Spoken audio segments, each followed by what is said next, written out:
Hey everybody, it's me, Nerikull Murakami, and if you're wondering why I'm showing up this way, because I was watching Star Trek Deep Space Nine, and an interesting philosophical sort of question popped up, and I want to get through this without really screwing everything up, and I felt the only way I could do this was for Nerikull to appear. So here I am. This came about from tonight's episode of Star Trek Deep Space Nine. And I know you're thinking, it's like, Deep Space Nine, that was years ago. But yeah, it's in syndication, so it's being played quite often, specifically on the H&9 network, Heroes and Icons. So, tonight they played the first of the two episodes about the Maquis, and it raised a very interesting philosophical discussion within the hashtag All Star Trek on Twitter. Myself and a bunch of other people, we go on, we watch the episode, we snark on it, we comment on it, we even take on characters as if we're doing Starfleet. For me, it's sort of a meta thing because not only am I role-playing as a Caitian, I believe that's how it's pronounced. I prefer Fursuit because that is actually sort of a canon name for the planet, therefore, well, you know. So, like I said, I'm kind of doing a meta in this respect because I'm a furry who, is also being a character on Twitter, watching all these different Star Trek series. But the question, of course, came up about the Maquis, and the question of, are the Maquis truly terrorists, or are they actually heroes? For those of you who may not know or understand what I'm talking about, there was somewhere in the, it was mentioned, actually, in Star Trek The Next Generation, that there had been a war between the Cardassians and the Federation.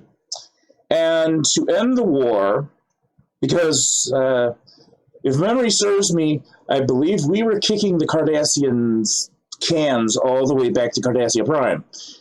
And, basically, it was a back and forth thing. So there had to be a compromise to end the war. The compromise was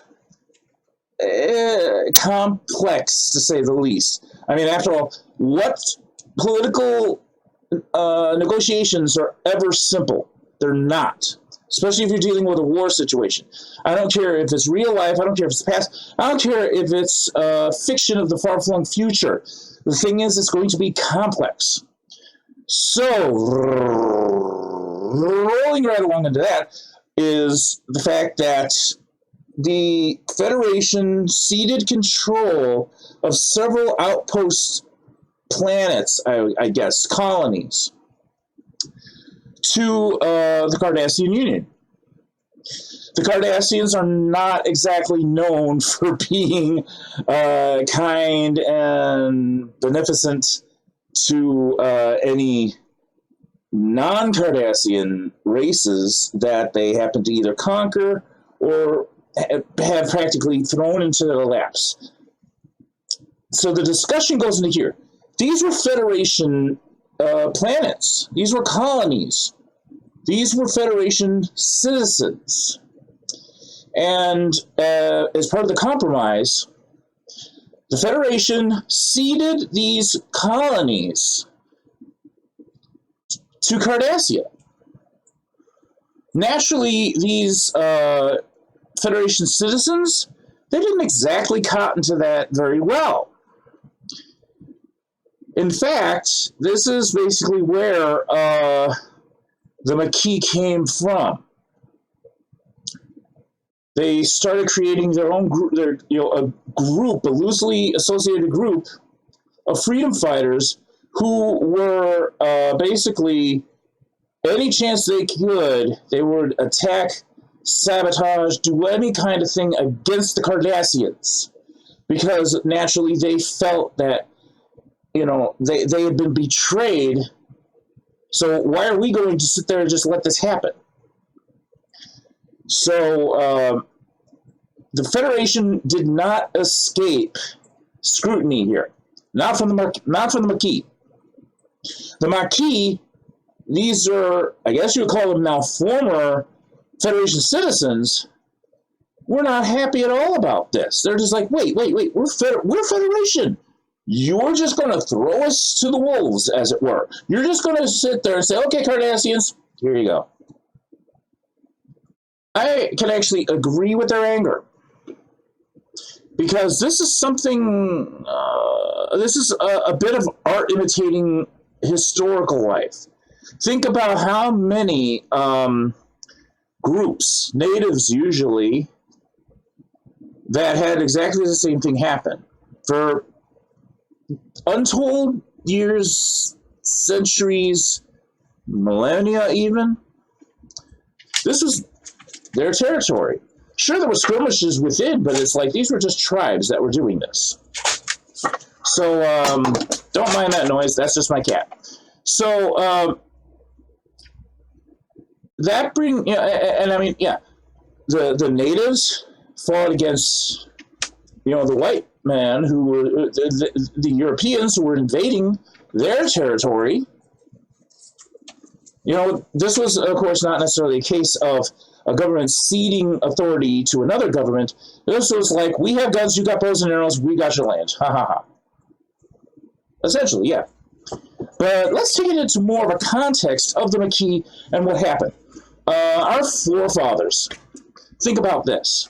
Back when we were doing the whole revolution thing, there were these rules to how war and how battles were fought. Historically, it was almost like a game. One army lines up here, one army lines up here, and then they have at it in a civilized sort of, I don't know what's so civilized about that. Our forefathers, on the other hand, we said, hey, screw that. We're going to change the paradigm here.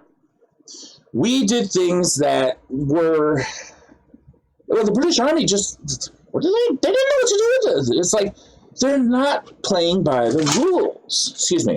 I should probably attempt at least an accent on that one.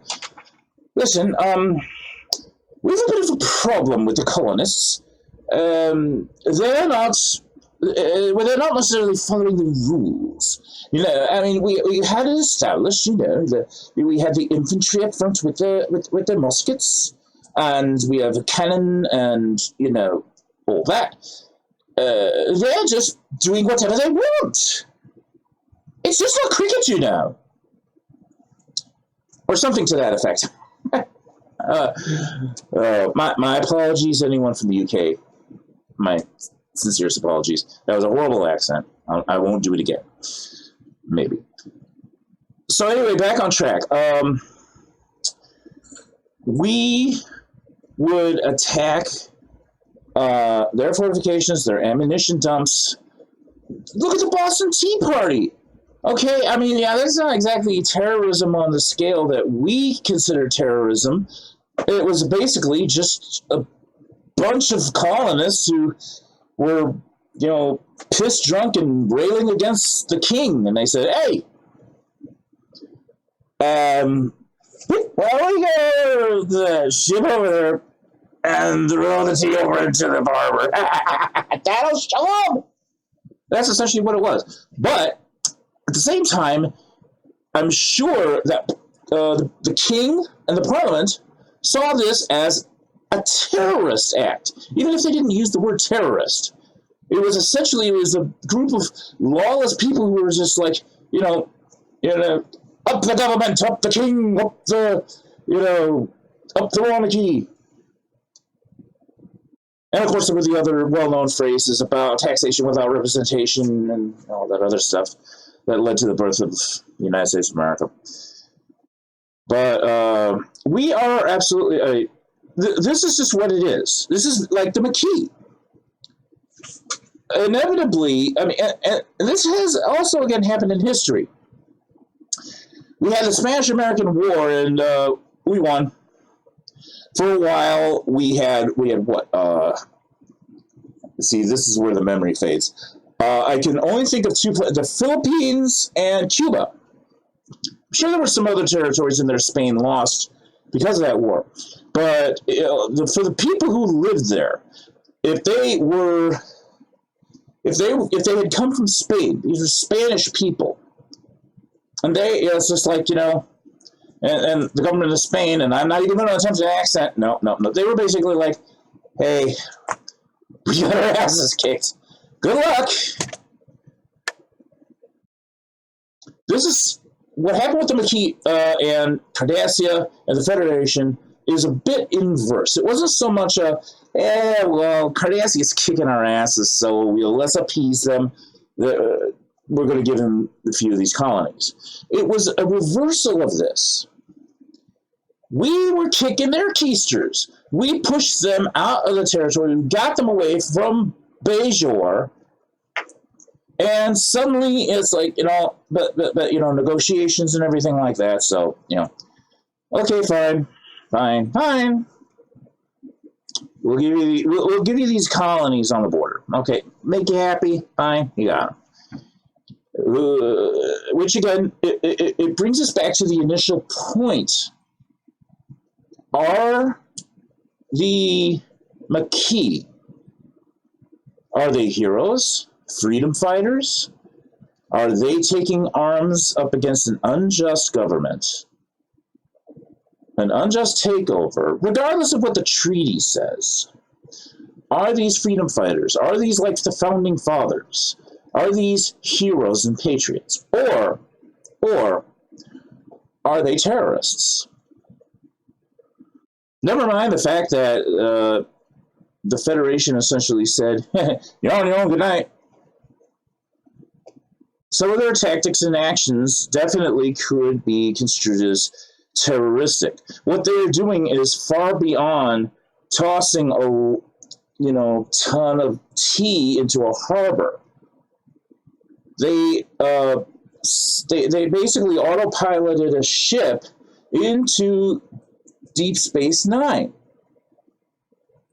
They will and had attacked Cardassian ships, not necessarily the military patrol ships, but any transports or cargo ships. Those were appropriate targets for as far as the Maquis was the way they were thinking. So it does kind of put we fans of Star Trek, regardless of the series, it kind of puts us into a bit of it brings up a really good debate, but the question still remains: are they heroes or are they terrorists? For myself, I'm really not sure. Part of me wants to say they're heroes because, again, the consequences of why. Well, not the consequences, the circumstances of why they are doing what they're doing. I personally believe is perfectly valid. How would you feel if you were there? It's like, hey, yeah, I know, I grew up on Earth, and hey, we're still in the Federation. We're colonizing this planet, and look at the job we're doing. Huh? Oh, yeah, I know, we got Cardassians over there, but we got the Federation on our back, right? And then one day, what the hell you mean the Federation's gone? What do you mean they handed us over to the What? Let me read this edict. Of course, this means war. I can absolutely see why the Maquis do what they do. I can't always say that I would approve of their methods. I mean, in a situation like this, which is, I would see it as basically an unofficial war, that's even more, in my view, that's even more dangerous than a legitimate governmentally declared war. At least with that, you have your dedicated military forces, and you've got your people making the plans and all that. I'm not saying the Maquis don't have plans. What I am saying is that the Maquis may not have the intelligence reports, the sort of reports that they are going to need to avoid as many civilian casualties as they can. Even though war or anything like that will have civilian casualties. That's just the nature of war. But I would at least want to, I would want to hope that the Maquis are taking, some sort of measure to avoid unnecessary deaths. But when you're dealing with something like this, something like a civilian militia, shall we call it, it's not always easy to ensure that you can minimize what is referred to as collateral damage. That is the inadvertent death of civilians,